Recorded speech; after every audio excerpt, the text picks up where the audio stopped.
Boa tarde, estamos ao vivo aqui no site da Isto É com Flávio Amari, secretário de Habitação do Estado de São Paulo. Estamos transmitindo essa live pelo YouTube, Twitter, Instagram e Facebook. Flávio Amari tem 48 anos, é formado em administração de empresas, já foi presidente do Secov, já foi empresário do ramo imobiliário da construção. Antes de ser escolhido pelo governador como secretário de Habitação, ele foi prefeito de Sorocaba, deputado federal, e é presidente também do Fórum Nacional de Secretários de Estado de Habitação e Desenvolvimento Urbano. Vamos falar então com o secretário Flávio Amari. Boa tarde, secretário. Boa tarde, Germano. Só uma retificação aí. O meu pai foi prefeito e deputado. Eu ainda estou no começo dessa vida toda, mas a prefeitura foi exercida pelo meu pai aqui de 97 até 2004, prefeito de Sorocaba e também deputado federal. Mas feliz de participar com você aqui e todos que nos acompanham aqui na Isto É. Tá bom. Bom, secretário, vamos começar pela questão habitacional, que ela é bem crítica no Brasil, mas aqui em São Paulo o déficit habitacional é muito grande. Como é que está a questão hoje aqui? O déficit habitacional ele é significativo, mas é importante a gente entender a composição dele, Germano e todos que nos acompanham. O déficit não é só falta de casa.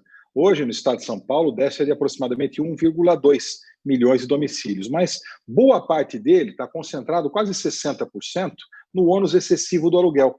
Quando muitas pessoas, famílias de mais de até 3 salários, pagam mais do que 1/3 da sua renda com o aluguel. Boa parte, então, está concentrado nesse bloco. Um outro grande bloco do déficit habitacional é a coabitação, quando mais de 2 famílias vivem no mesmo domicílio. E vivem sem querer viver, porque muitas vezes você quer a tua sogra morando com você, ou seu pai morando com você, por opção própria. Isso não conta no déficit. Quando vive junto 2 famílias, a coabitação, daí é computado, sim, no déficit habitacional. Uma outra parte é o adensamento excessivo, quando mais de 3 pessoas vivem no mesmo cômodo, e o outro quando tem aquelas favelas, domicílios inadequados, construções inadequadas, construções na beira de córrego, em área de risco. Então é importante a gente entender a regionalização do déficit e a caracterização, para daí a gente buscar a solução customizada e também regionalizada para diminuir o déficit habitacional. Isso vale de todas as maneiras, cidade, estado e União. Quando você fala em déficit, quer dizer, a gente tem uma meta, dá para reduzir isso de uma vez toda ou ainda é um processo mais longo a solução de todos esses problemas?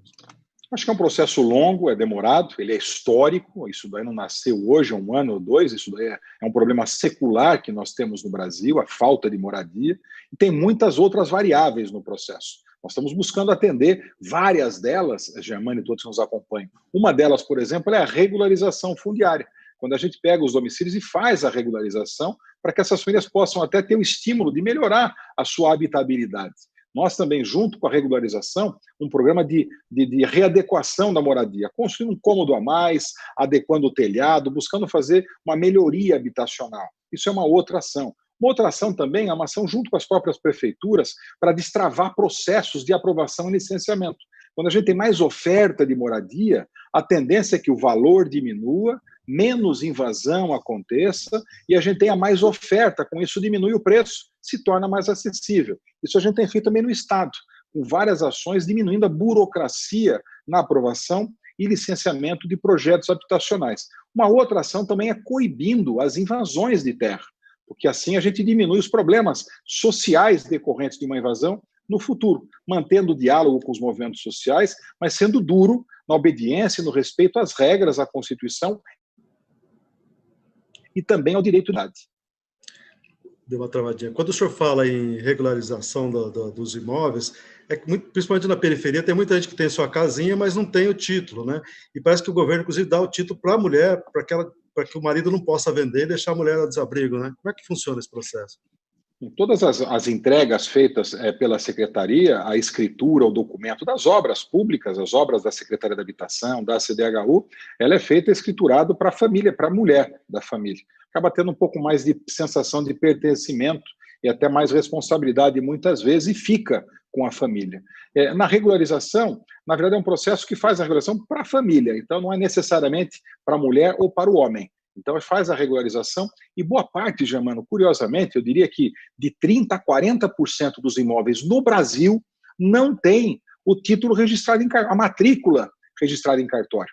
Obviamente, a Secretaria, o Estado, faz uma ação em parceria com os municípios para ter um trabalho nas áreas mais vulneráveis, nas áreas onde as famílias são de baixa renda, e a custo zero para essas famílias. Investimento total do Estado e que, no longo prazo, volta, até porque quando você dá o direito da matrícula de propriedade para aquela família, ela acaba também tendo o dever, que é o pagamento do IPTU, do imposto de renda, ou seja, ela também tem a responsabilidade decorrente do patrimônio imobiliário que ela recebe.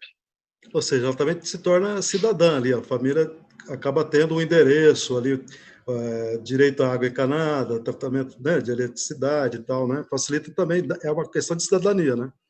Sim, cidadania, e tem um impacto, um desdobramento econômico importante também, porque quando você tem um imóvel registrado com uma matrícula no cartório, essa família pode comercializar o imóvel tendo acesso ao crédito imobiliário, ela pode dar esse imóvel de garantia, captando recursos do sistema financeiro para investir num pequeno negócio, passa isso para os seus herdeiros no momento de falecimento, ou até pode doar, e daí tem que pagar o imposto também, o ITCMD, Imposto de Transmissão do Bem ou de Doação, enfim, são muitas responsabilidades e também reativa a economia, além da sensação também de que o imóvel sendo registrado no nome da família, ela tem um incentivo para investir no imóvel, melhorando a condição do imóvel, até porque ela sente que está investindo num patrimônio dela, da família. Então, tem um desdobramento muito positivo no ciclo econômico e também na cadeia econômica, gerando emprego, inclusive, uma ação de regularização fundiária. Quando a gente pensa nisso, a gente pensa, isso acontece em São Paulo, mas não é só São Paulo, capital, né? É no estado inteiro que tem esse tipo de regularização, né? Não é só aqui nas periferias.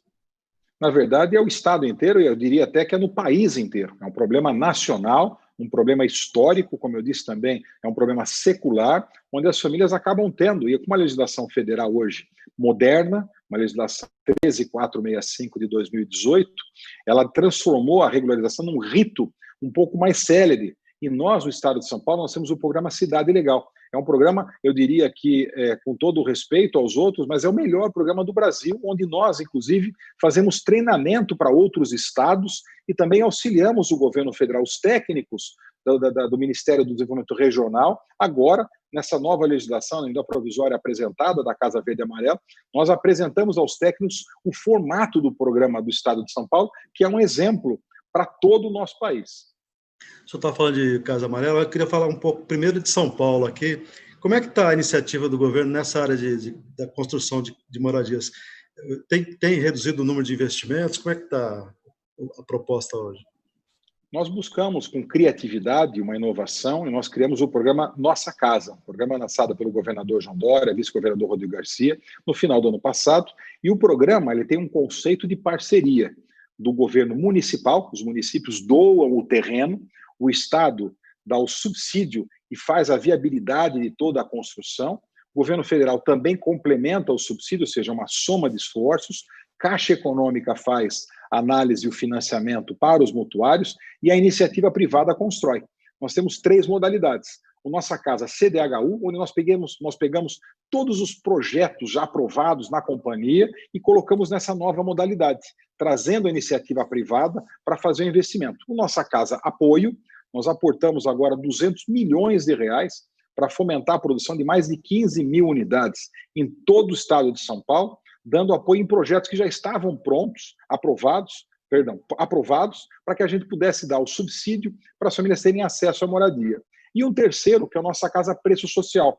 Nossa Casa Preço Social busca pegar esses terrenos bem localizados, nas áreas já centrais da cidade, e junto com a iniciativa privada, produção habitacional, onde já existe o emprego, o estudo, o lazer, a mobilidade urbana, evitando empreendimentos nas periferias, nas bordas. Isso é muito importante também, Germano, porque é um olhar no planejamento urbano e na qualidade de vida para as famílias de mais baixa renda também, que historicamente acabaram indo muito para a periferia.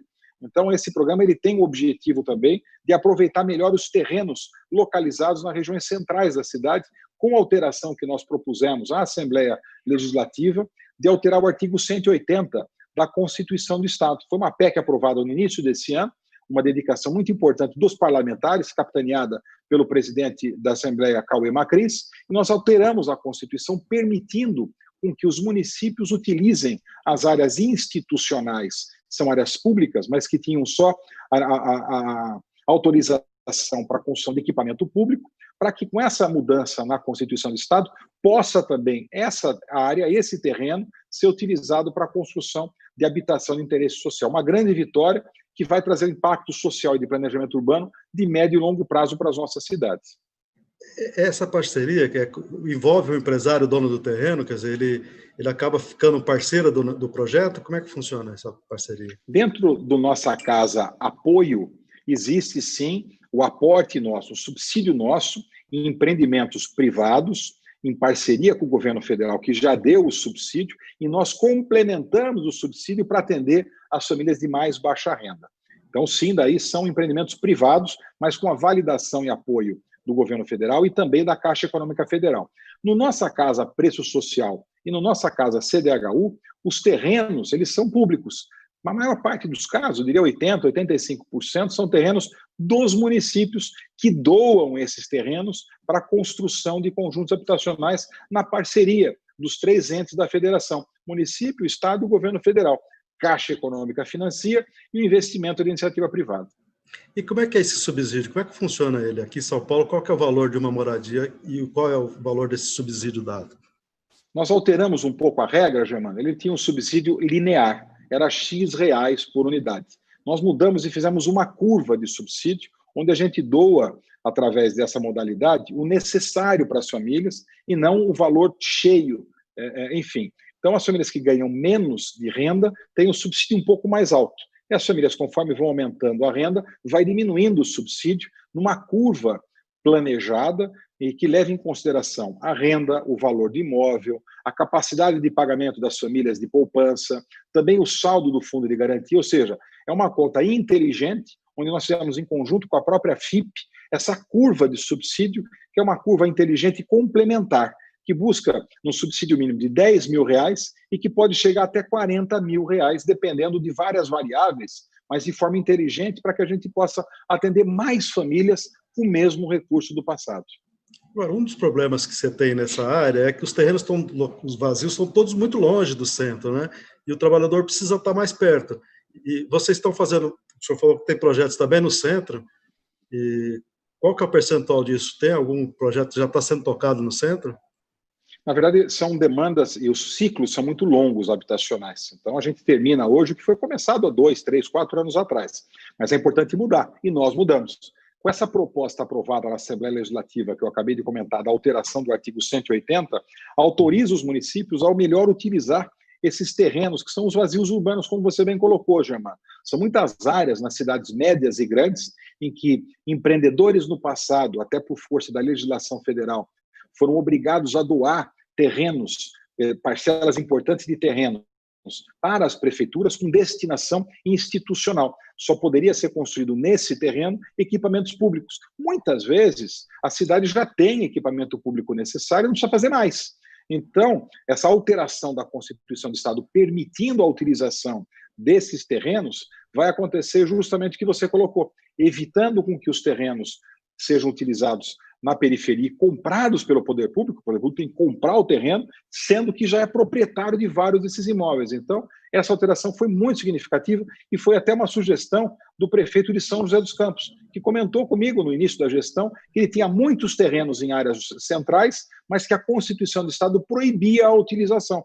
Então, a sugestão dele nos fez propor essa alteração da Constituição do Estado e hoje é permitido. Então, eu acredito que no médio prazo e longo prazo, nós teremos mais empreendimentos de habitação de interesse social em áreas já consolidadas, infraestrutura já implantada, próximo do trabalho, próximo do estudo e próximo da mobilidade urbana, inclusive no transporte coletivo. Quando o senhor falou daquele déficit e tal, ele é maior aqui na capital, evidentemente, porque é a maior cidade do país, né? Agora, você também tem projetos no estado inteiro. Como é que está esse balanceamento entre São Capital, interior? É importante a gente ter um mapa do número absoluto e número relativo. Quando a gente olha a região metropolitana, claramente são os maiores números, números importantes, relevantes, e claramente o maior número concentrado, como você bem colocou, na cidade de São Paulo, até pelo tamanho do município e dos problemas que estão por aqui. Mas os números relativos, a maior parte deles está concentrada na Baixada Santista, onde ali a gente tem muitas áreas na encosta de morro, a margem de córrego, até de algum rio, e também nas palafitas. As palafitas, eu tive a oportunidade de visitar essas palafitas, é muito chocante, Germano e todos que nos acompanham, a hora que a gente olha, e são aproximadamente 20 mil famílias que vivem nas palafitas, nas cidades de Santos, São Vicente, Guarujá e Cubatão. Então nós fizemos ali uma visita, e toda vez que eu iria, agora não mais, porque a gente não tem feito mais as entregas pessoalmente, são de forma administrativa, mas as minhas entregas de casas, eu visitava a casa onde a família morava.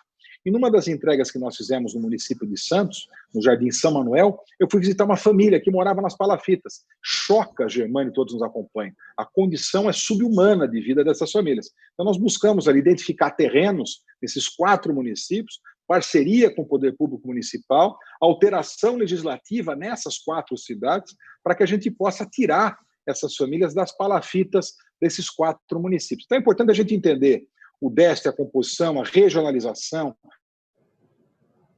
número absoluto, número, para encontrar soluções customizadas para cada região do nosso estado, que tem características diferentes. São Paulo tem uma lei, né, que passou na Assembleia, que exige, quer dizer, que destina 1% da arrecadação para a construção de moradias, né? Isso ainda está sendo posto em prática? Eleva bastante os recursos para o seu setor? Nesse momento de dificuldade econômica, nós não estamos conseguindo hoje o orçamento, até por conta do contingenciamento, a pandemia, em que vários recursos foram destinados ao combate à pandemia, a investimentos na área da saúde, mas nós temos sim uma carteira de recebível, ou seja, o recebimento de 300 mil pessoas que pagam uma prestaçãozinha para a CDHU, mas a soma de várias prestações pequenas, de 300 mil pessoas, faz ter, sim, uma capacidade de investimento significativa, e hoje nós temos em produção no estado de São Paulo, onde as obras não foram paralisadas, 40 mil unidades em produção em todo o estado de São Paulo. Então a gente tem buscado, sim, ter um investimento que vem do Tesouro, mesmo com contingenciamento hoje, onde houve uma queda, mas a carteira de recebimento da própria CDHU, da Companhia de Habitacional do Estado de São Paulo. É que é importante, o senhor falou da CDHU, tem um projeto aí que parece que prevê que ela seja extinta, né? Isso vai afetar o plano habitacional de São Paulo? Ela vai ser extinta? Na verdade, existe um projeto, ele é muito amplo, é um projeto responsável, difícil, corajoso, inclusive, do nosso governador João Dória, vice-governador Rodrigo Garcia, projeto de lei que foi apresentado para a Assembleia no mês passado, no mês de agosto de 2020, e esse projeto prevê várias propostas para que a gente possa ter capacidade de investimento no estado de São Paulo. É um projeto que está sendo feito o que é certo, o que é necessário, e no momento, sim, até num processo da responsabilidade fiscal do estado, que tem hoje, se nada for feito, um déficit programado ou projetado para 2021 de 10,4 bilhões de reais. Então, são várias propostas que estão sendo feitas. O governador João Dória, como eu disse, está fazendo uma decisão difícil, mas com apoio de todo o secretariado, inclusive o meu apoio também, e propondo algumas extinções. A extinção, por exemplo, da CDHU, mas isso não significa a diminuição ou não significa o final da política habitacional que vai ser desenvolvida pela Secretaria da Habitação. Pelo contrário, Germano e todos que nos acompanham, os recursos hoje de uma máquina pública mais inchada, um Estado mais gordo, um Estado com muito custo para você pagar as despesas fixas, esses recursos vão ser investidos para que a gente possa fazer mais construção, fazer investimentos, gerar emprego, atender a população, sempre olhando para a população de baixa renda. Tem uma outra proposta feita aí, eu daria 2 exemplos, são vários, mas a FURP, por exemplo, que é uma fundação de produção de remédio popular. Ela gasta hoje o orçamento do Estado de 90 milhões de reais, Germano, e ela produz o equivalente a 30 milhões em medicamentos. Ou seja, o Estado compraria 3 vezes mais remédios do que a produção. A SUSEM, por exemplo, que é a Superintendência de Endemias, nós estamos na maior pandemia da história moderna e nós não ouvimos falar da SUSEM. Então, várias propostas, ou melhor, uma proposta com várias ações para buscar recuperar o Estado para o ano que vem, recuperar esse déficit projetado para o ano que vem e a gente ter capacidade de investimento para gerar emprego. E na área habitacional não significa o fim da política habitacional e, pelo contrário, nós teremos mais recursos para investir na produção para atender as famílias de mais baixa renda. O senhor falou que mesmo na pandemia as empresas não deixaram, não pararam a produção, né, no seu setor. E como o setor é o que emprega muito mão de obra, tem algum planejamento estratégico que alavanque o desenvolvimento do Estado a partir do setor habitacional? Sim, na verdade, quando a gente olha a composição do PIB, mesmo numa queda forte que aconteceu, anunciado agora, a queda do PIB nacional, PIB brasileiro, o setor da construção não teve essa queda. O setor da construção, no estado de São Paulo, continuou trabalhando, continuou ativo, tendo as cautelas todas, mas ele continuou, em alguns estados, acho que foram 2 ou 3 estados só que permitiram a continuidade do setor da construção, mas ele foi muito importante para que, mantendo a atividade econômica, gerasse menos problema na queda do nível de emprego. E também na produção habitacional, daí falando de forma específica, até porque a construção é muito ampla, mas na forma específica, na área específica da construção habitacional, continuaram todas as obras do Estado, todas as obras do setor privado. O setor privado teve uma queda, sim, na procura, talvez no mês de março, abril, mas isso recuperou. Nos últimos 3 meses, 4 meses, já houve uma recuperação na procura, na demanda, enfim, o setor da construção ele foi importante nesse processo todo, principalmente pela manutenção do investimento e a manutenção do nível de emprego, que mesmo no momento difícil continuou. E nós, do Estado, buscando fazer o fomento com o modelo do subsídio, como eu acabei de colocar para vocês, com 200 milhões de reais aportados na produção de 15 mil unidades de projetos que estavam aprovados, mas precisava de um apoio adicional para viabilizar o atendimento à população de mais baixa renda. O senhor estava falando que, mesmo na pandemia, as pessoas continuam recebendo as suas casas, né? São contemplados e recebem as casas, mas não tem entrega formal de chave, como tinha antigamente. O senhor ia lá e entregava. Como é que está sendo feita essa entrega da moradia hoje?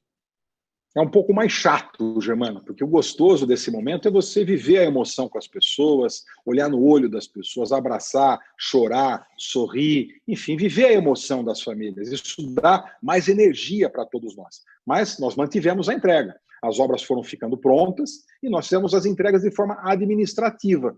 Então, com horário agendado, muitas entregas acontecendo de maneira virtual, a gente lá, eu no Palácio, e fazendo as entregas de maneira virtual, e as famílias, cada uma na sua casa, uma equipe técnica higienizada, paramentada, fazia a vistoria técnica da casa, da unidade, assinava o contrato com caneta específica para aquela família, distanciamento total, número reduzido de pessoas, assinava o contrato, recebia a chave e era uma festa daquela família, diferente do que sempre foi e que eu espero que possa voltar em breve, quando a gente possa fazer novamente aquelas festas, aquela alegria, aquela comemoração, num momento tão especial para essas famílias que recebem a chave da casa própria. Isso vale também, Germano, para os sorteios.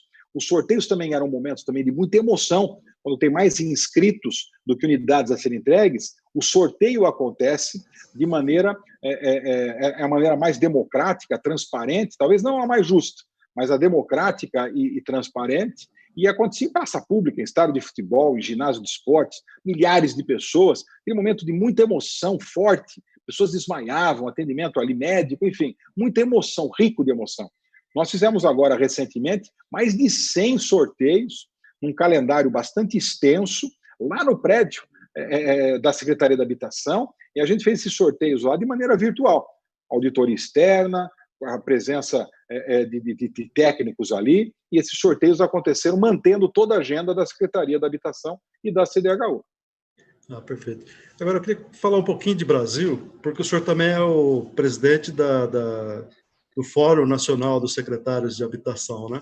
Como é que está a questão nacional? Porque o governo fez agora o Casa Verde e Amarela, que, na verdade, é a Minha Casa Minha Vida recalchutado, né?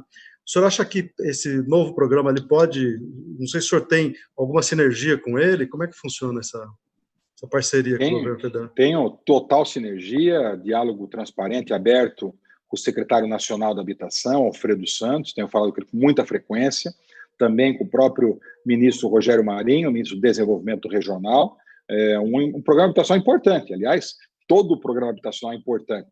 O programa nacional ele é fundamental para que a gente possa continuar e ter essa continuidade das parcerias com os estados. O estado de São Paulo tem uma característica diferente. Nós temos um orçamento mais robusto, uma estrutura mais robusta. Isso nos possibilita dar um atendimento habitacional mais amplo para a população.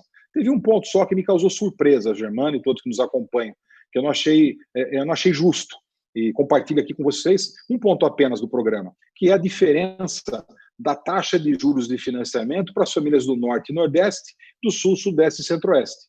Acho que o adequado é você até dar um juros mais baixo para as famílias de mais baixa renda, mas não separar por região.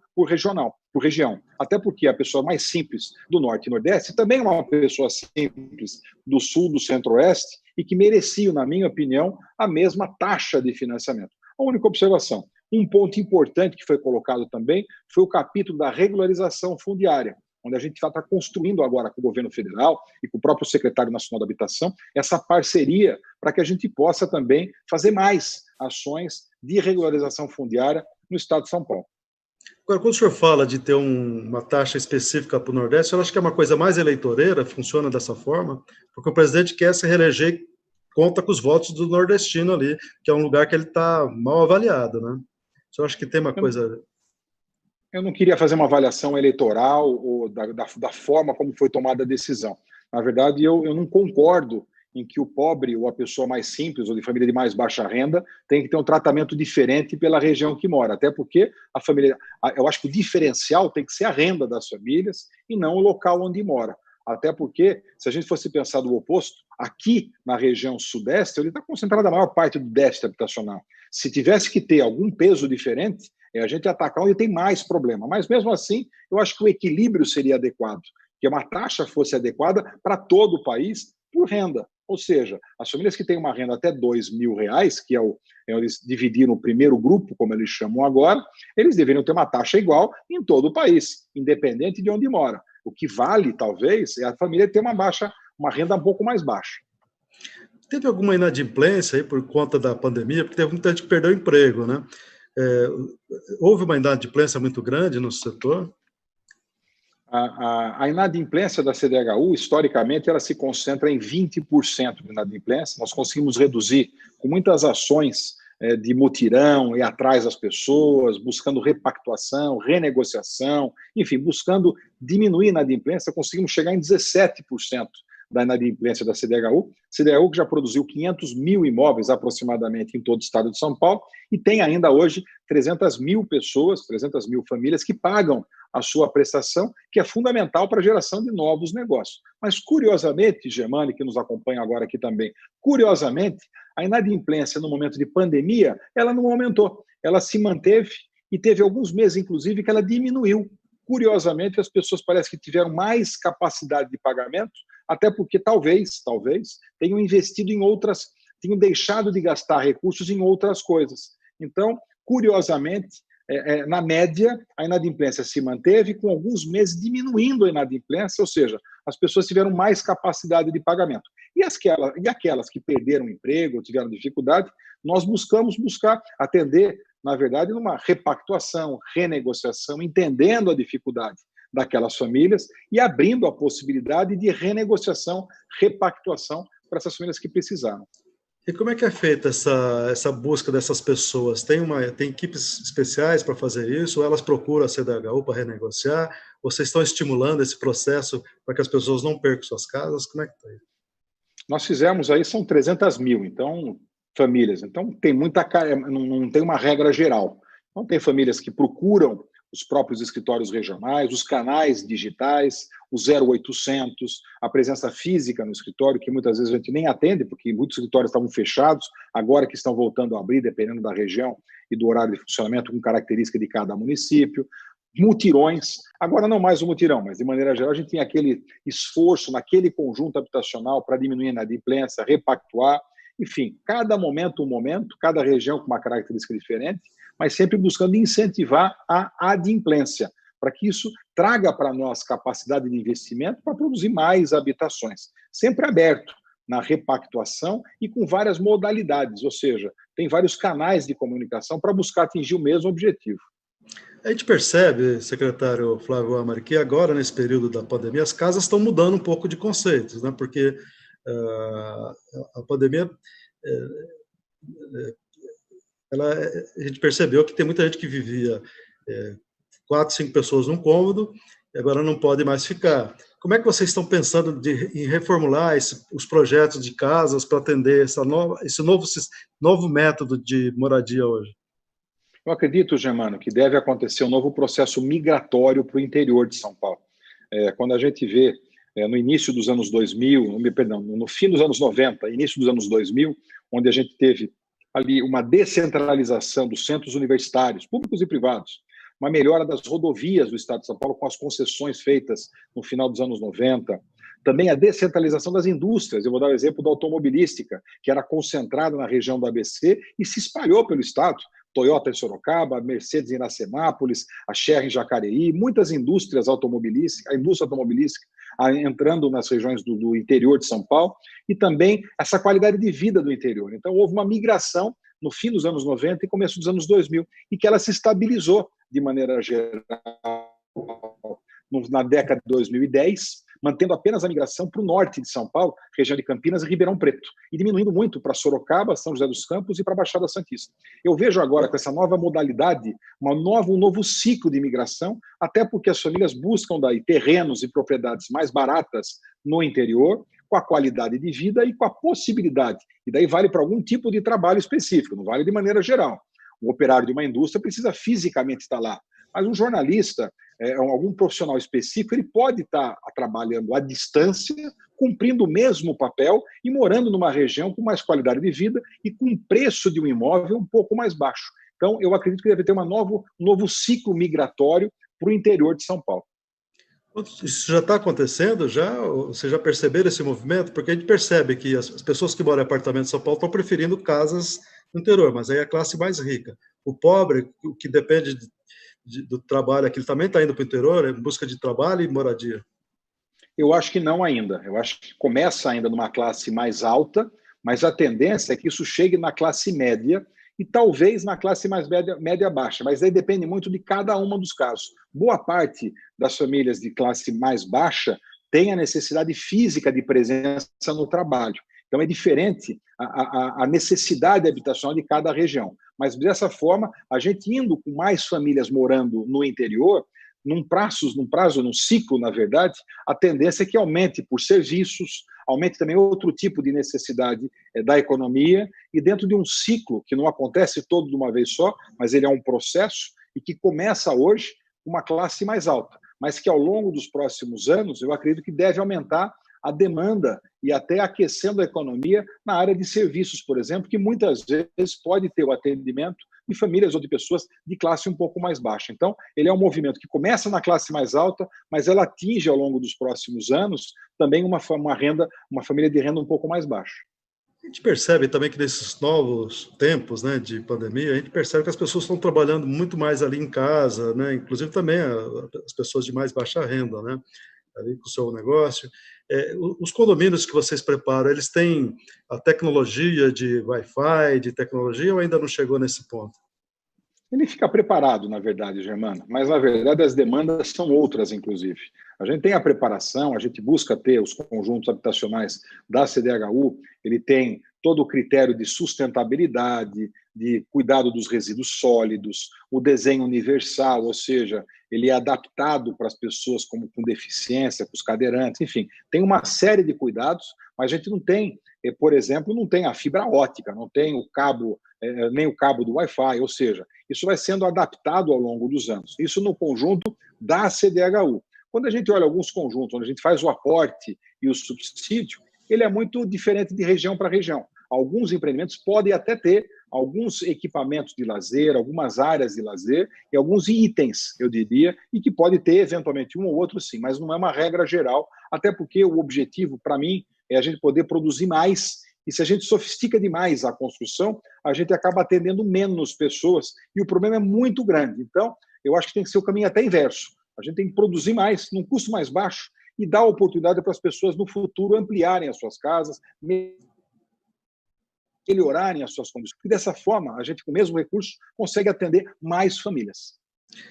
O senhor estava falando aí de recursos e os processos de parceria com a iniciativa privada que estão andando em São Paulo, que é um projeto do governador, né, da parceria privada, né?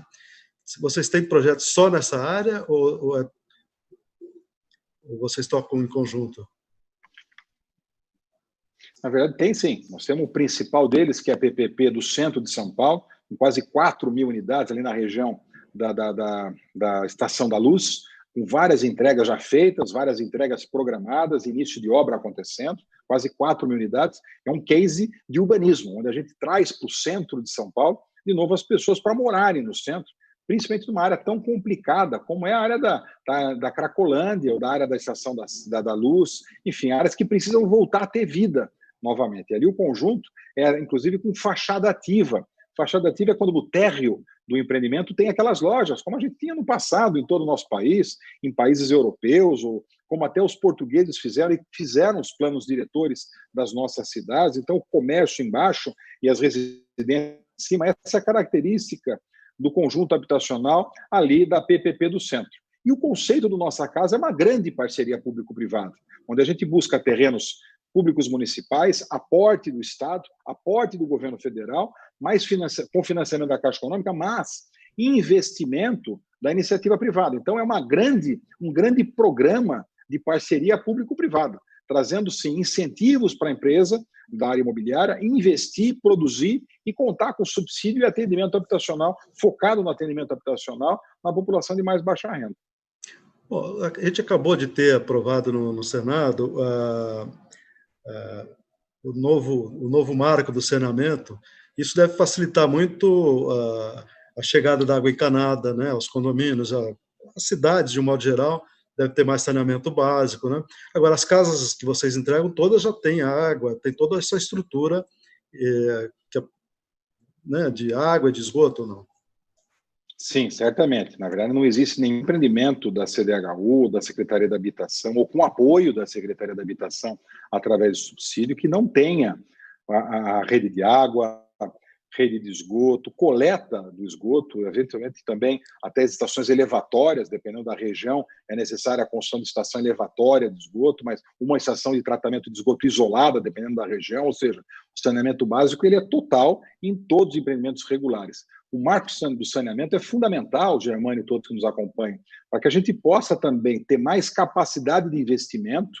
Nós, que eu digo, é a sociedade, não é da Secretaria. Nós, que eu digo, é o Brasil, a sociedade brasileira, quando traz investimento privado para o saneamento básico. E também para que a gente possa ter ações importantes na área de regularização fundiária, onde o marco do saneamento também é fundamental, que muitas dessas áreas irregulares não possuem nem o título de propriedade e muitas vezes não tem ali também o saneamento. E a falta de saneamento não é só um problema de saúde, ele é um problema de educação, ele é um problema de cidadania, ele é um enorme problema, porque a falta de saneamento traz desdobramentos importantes e negativos para a sociedade. Então, eu acho que foi muito importante essa aprovação, um trabalho importante do deputado federal Geninho, que foi o relator desse projeto na Câmara dos Deputados, onde a gente conseguiu ter essa aprovação e vai transformar, sim, o nosso problema hoje grande do saneamento do nosso país. Até porque as prefeituras vão poder privatizar os seus serviços, né? Normalmente elas não têm todos os recursos para fazer esse trabalho, elas poderão, se não tiver capacidade, contratar empresas privadas, né? Sim, esse é o grande trunfo do processo, é trazer a possibilidade do investimento privado e no sentido mais amplo. Isso vale para as prefeituras, vale também para as empresas grandes do estado de São Paulo, de outros estados também, que têm também as suas empresas que fazem o saneamento. Enfim, ele é um grande ganho, um grande avanço na área do saneamento para o nosso país. Ou seja, de forma gradativa, a gente vai ajustando alguns problemas que são seculares. A falta de saneamento é um problema secular do Brasil. Nós nunca tivemos na nossa história a capacidade de atender a rede de água e de esgoto toda a nossa população. Isso é fundamental para que a gente possa ter saúde, educação, habitação, ou seja, da cidadania para as pessoas, principalmente aquelas que moram nas periferias da cidade e de mais baixa renda. Até porque a nossa periferia aqui, ela, como o senhor falou das palafitas do litoral, aqui nós temos os problemas das comunidades, né? Que normalmente não tem, né, acesso ali ao tratamento de esgoto e tal. O senhor acha que isso pode mudar a realidade dessa estrutura que temos hoje?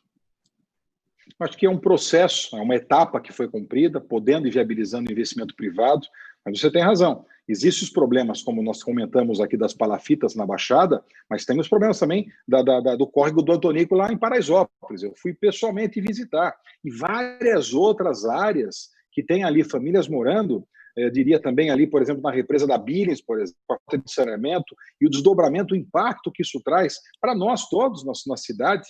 Aqui nós, na cidade de São Paulo, nós temos que tratar muito a água que está ali no nosso reservatório por falta de saneamento naquela região. Então, o saneamento é fundamental, Germano. E o marco do saneamento vai trazer a possibilidade do investimento privado e fomentar, na verdade, o atendimento na área de tratamento de esgoto, da água encanada para essas famílias de mais baixa renda. E como é que o senhor destaca hoje esse avanço que a gente tem, quando a pandemia pega aí a periferia mais pobre? Tem tido contaminação nos condomínios que vocês entregam? Vocês têm acompanhado essa situação? E nós temos um trabalho muito importante feito pelo secretário executivo da Habitação da nossa estrutura, que é o Fernando Marangoni. Nós buscamos todos os dados que estão disponíveis, inclusive, mas nós fizemos ele numa plataforma georreferenciada e com todas as camadas, a gente chama de layers. Nós colocamos todas as camadas com informações todas. Pessoas com deficiência, áreas invadidas, loteamentos irregulares, estação de tratamento de água, falta de saneamento, mananciais, áreas de risco, equipamentos de saúde, de escolas, enfim. Fizemos um trabalho georreferenciado de todo o Estado e colocamos nesse trabalho todos os óbitos que aconteceram do Covid, por CEP. Então, nós acompanhamos de forma cronológica o que aconteceu com o Estado de São Paulo, por região, por bairro, onde a gente pôde, daí, com essa ferramenta, basear a Secretaria da Saúde do Estado de São Paulo, em parceria com as prefeituras e com apoio do Instituto Butantan, num processo de testagem. Começamos nas comunidades, nas periferias, eu acompanhei várias dessas testagens, e com essa ferramenta, buscar uma ação importante e colocada, pontual, cirúrgica, específica, numa área do Estado de São Paulo, e daí sim tomada decisões de isolamento, tratamento, sanitização, informação, ou seja, uma ação muito importante em parceria da Secretaria, feito pela Secretaria da Habitação, mas com apoio da Secretaria de Pessoas com Deficiência, de Desenvolvimento Social, do Fundo Social, Secretaria da Saúde, Secretaria de Infraestrutura e Meio Ambiente, ou seja, uma parceria de várias secretarias, característica do nosso governador João Dória, que busca integrar as secretarias e o trabalho em conjunto dos secretários, com o objetivo de atender a população. E foi um trabalho muito importante, Germano, de testagem que a gente tem feito nas periferias e nas comunidades do nosso estado de São Paulo. Secretário Flávio Amaro, inclusive parece que agora o governo está anunciando que algumas cidades que estavam na fase laranja viraram fase amarela, ou seja, melhoraram, os casos estão sendo reduzidos. Já dá para sentir isso? O senhor tem viajado, também tem feito algumas andanças mesmo e feito alguns projetos aí à distância, falado com prefeitos. Como é que está a situação no estado hoje, que o senhor tem sentido aí nesses contatos que eu mantenho? Um ambiente melhor, nós estamos numa curva de melhora em todo o estado de São Paulo, de contaminação, de óbito, capacidade de atendimento hospitalar. Nós não tivemos nenhum caso no estado de São Paulo, mesmo sendo o centro da pandemia da América Latina, nós não tivemos aqui nenhum caso de falta de atendimento às famílias, todos foram atendidos, e hoje foi anunciado na coletiva a mudança de 2 regiões. Tinham 2 regiões ainda que estavam na fase laranja, Ribeirão Preto, que tinha regredido, e também a região de Franca, todas vieram para a fase amarela. Uma mudança agora, onde o ciclo dessa mudança vai ampliar de 2 para 4 semanas, para daí sim nós podemos entrar na fase verde, e o diálogo aconteceu de forma constante, tanto com os setores produtivos, coube a mim a interlocução com o setor das concessionárias de veículos, atividades imobiliárias, comércio, shopping centers, e cada secretário fez isso com uma atividade econômica, no momento da elaboração do Plano São Paulo, buscando construir em conjunto com o setor produtivo protocolos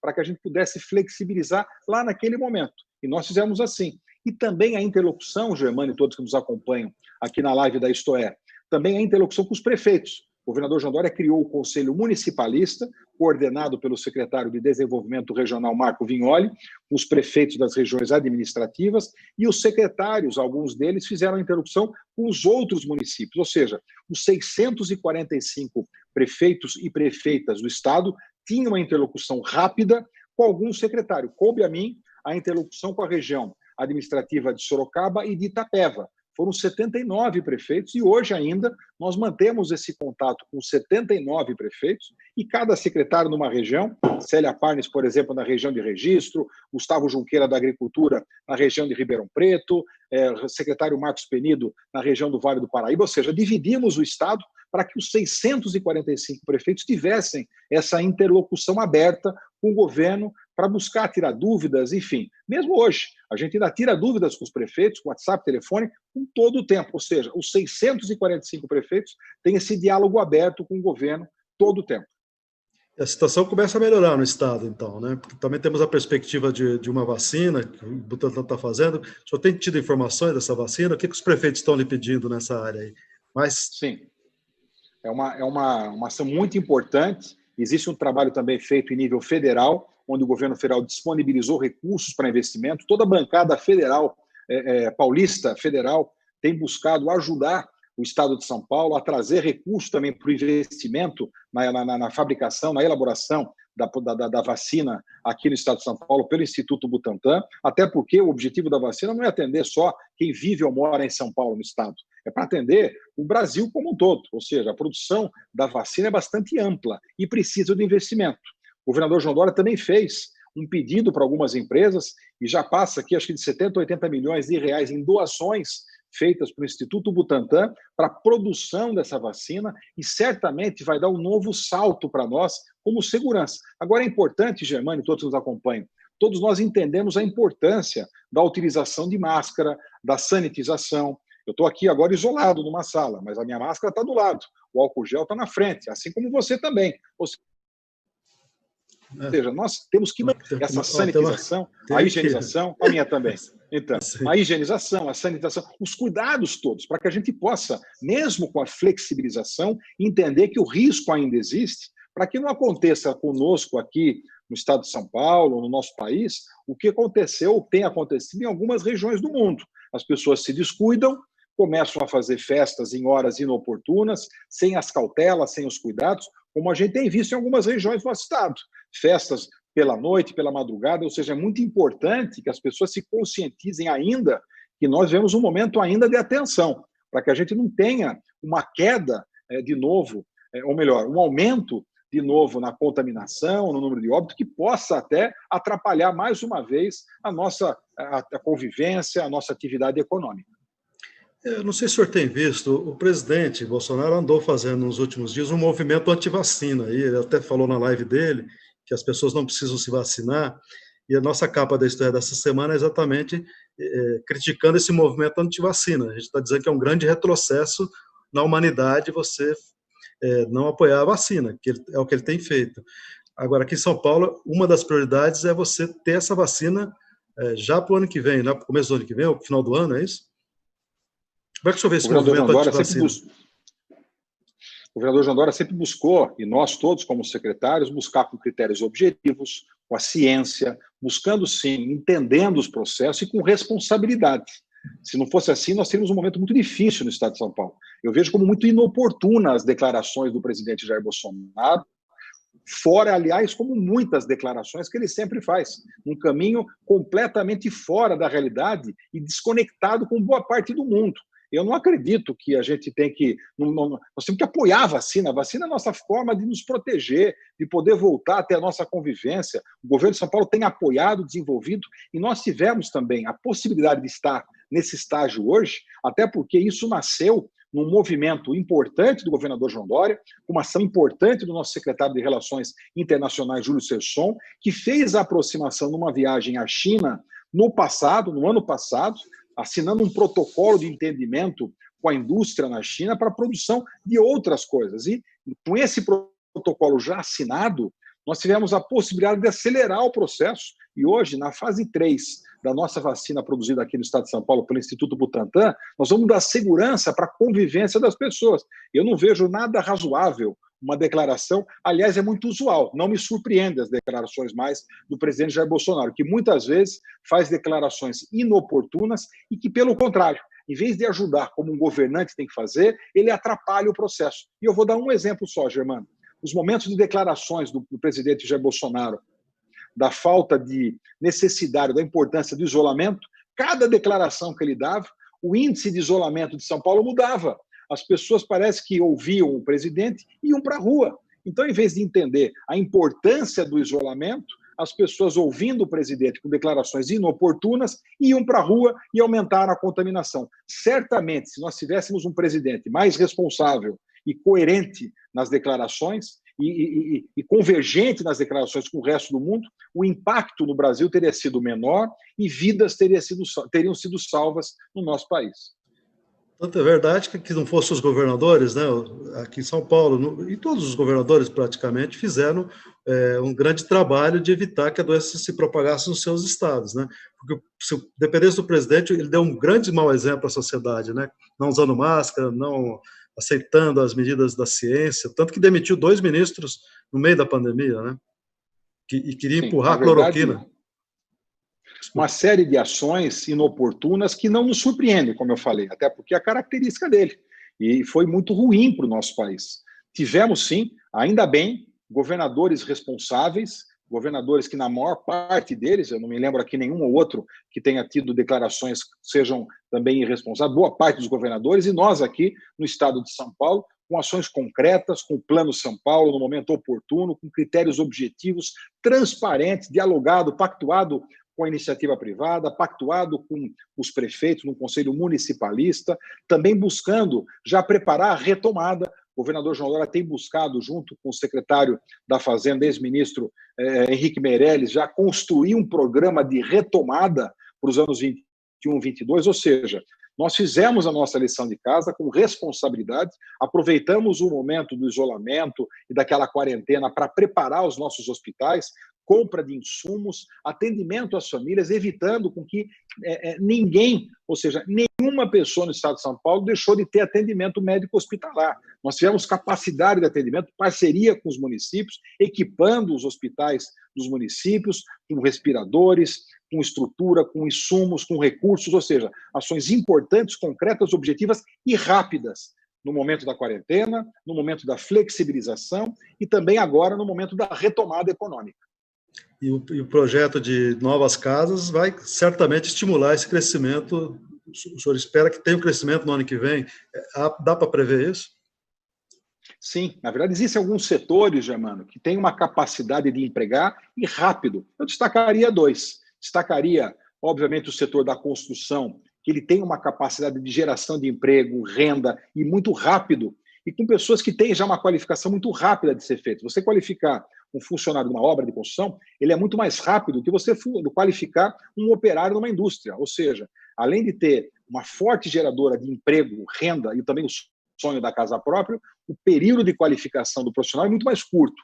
E eu diria também um outro setor que é importante na geração de emprego e que deve ter, sim, uma retomada mais rápida, até porque existe um olhar também do governador e daí eu diria do setor do turismo, o setor de serviço na área do turismo, que tem hoje o secretário Vinícius Lumertz, foi o ex-ministro do turismo e conhece bastante do tema e tem buscado criar condições, pactuando com o setor produtivo, buscando alternativas para que a gente possa também voltar a fomentar o turismo, quando, obviamente, for o momento oportuno, mas ele pode ser, sim, uma forte geradora de emprego para o nosso país e principalmente para o estado de São Paulo, como tem esse volume muito grande de pessoas que vivem aqui. E a nova modalidade do turismo, Germano, vai ser um turismo mais regionalizado, turismo com ambientes mais abertos, ou seja, uma outra característica do turista que vai deixar talvez de viajar longe, ou seja, para países europeus, e vai viajar para o interior de São Paulo, para o nosso litoral, ou seja, vai girar a economia do nosso estado. Então, esse impacto econômico e também da geração de emprego é fundamental, eu diria, esses 2 setores. Na construção, no sentido mais amplo de construção, e também no setor do turismo no estado de São Paulo. Muito bem, estamos chegando ao final da nossa live, que já estamos com 50 e quase 55 minutos, né? Eu sei que o secretário tem mais compromisso para tocar lá na secretaria, então eu gostaria que o secretário Flávio Amari fizesse as considerações finais aqui da nossa live. Germano, muito obrigado pelo convite de estar com vocês, todos que nos acompanharam aqui. Obrigado pela oportunidade de poder compartilhar um pouquinho dos assuntos que nós temos na habitação, também poder ponderar, argumentar e colocar minha opinião em outros assuntos que não são tanto da área da habitação, mas que obviamente tem essa característica de governo, e como nós temos no nosso governo, com o governador João Dória, onde a gente tem ali reuniões periódicas, todas as semanas, às sextas-feiras, nós nos reunimos, todos os secretários, e a gente tem a oportunidade de conhecer um pouquinho do trabalho de cada um, me possibilitando, inclusive, aqui poder comentar com você do secretário de Turismo, de Relações Internacionais, enfim, de outras ações de outras secretarias, ou seja, uma característica do nosso governador João Dória de poder ter esse compartilhamento de ações entre várias secretarias. Mas foi um prazer poder falar com você, falar com todas as pessoas que nos acompanham. Parabéns pelo trabalho, Germano. Você que tem sido um profissional aí, craque na área. A gente se conheceu agora há pouco tempo, mas a cada novo contato eu admiro o teu trabalho, a tua gestão e a forma como você conduziu essa entrevista aqui, dando a oportunidade para a gente falar não só da habitação, mas num leque de opiniões. Obrigado pela oportunidade, um abraço a você e todos que nos acompanharam aqui na live da Isto É. Bom, em nome da História, então, quero agradecer ao secretário Flávio Amari e todos que nos assistiram de casa, de seus escritórios. Obrigado a todos. Boa noite, então, secretário. Obrigado.